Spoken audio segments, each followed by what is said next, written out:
Hi, my name is Rithwik, and today I will be demonstrating how to edit your data using the Edit Pencil. As a user by the end, you will be able to use the Edit Pencil to edit your data. To be able to see or use the Edit Pencil, you need to have either Create or Collaborate license on your story.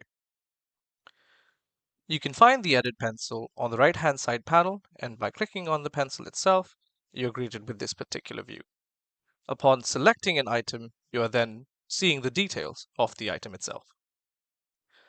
As we can see on the right-hand side, we have specific details to the item. For example, the category, the name of the item, description, the external ID, who created the item, and whether or not the item is published, which is a checkbox at the bottom over here.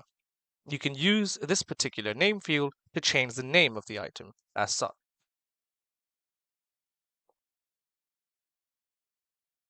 Any changes that you make via the Edit Pencil will change the data in the background as well.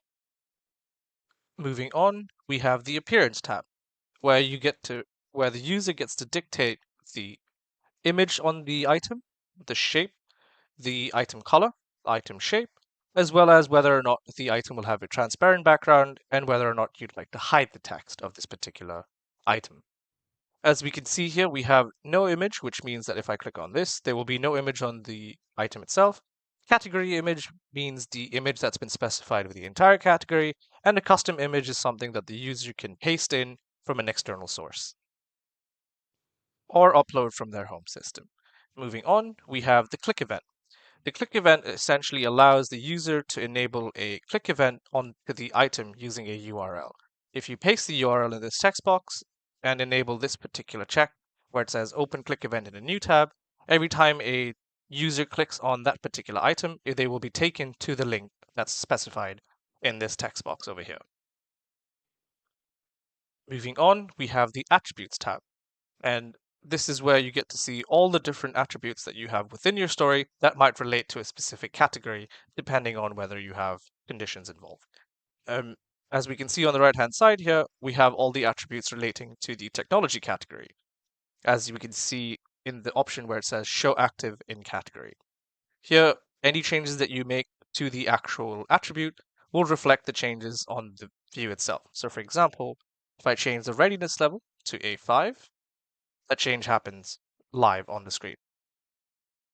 If you have any calculations or calculated values within the story, by clicking on the next tab in the attributes, you get to see the different values that you have for your calculated values within the story.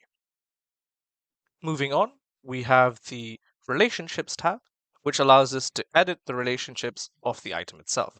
By clicking on edit relationships, you get a pop-up window where you can add or delete the relationships as well as change specific attributes of the relationship itself. As we can see over here, we can change the description, the risk, and the strength of the relationship itself, as well as add tags to it. Moving on, we have the tags panel, where it allows you to add specific tags to the item by simply clicking on the plus icon over here. And to remove the tag from an item, you simply click on the X icon.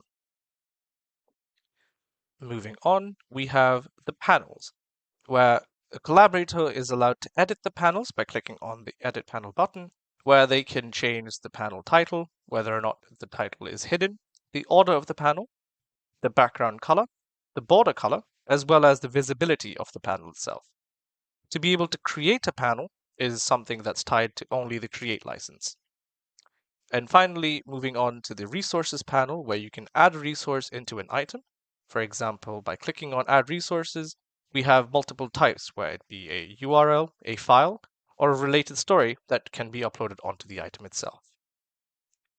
So that's how you go about using the Edit Pencil to edit your data. Thank you so much for listening.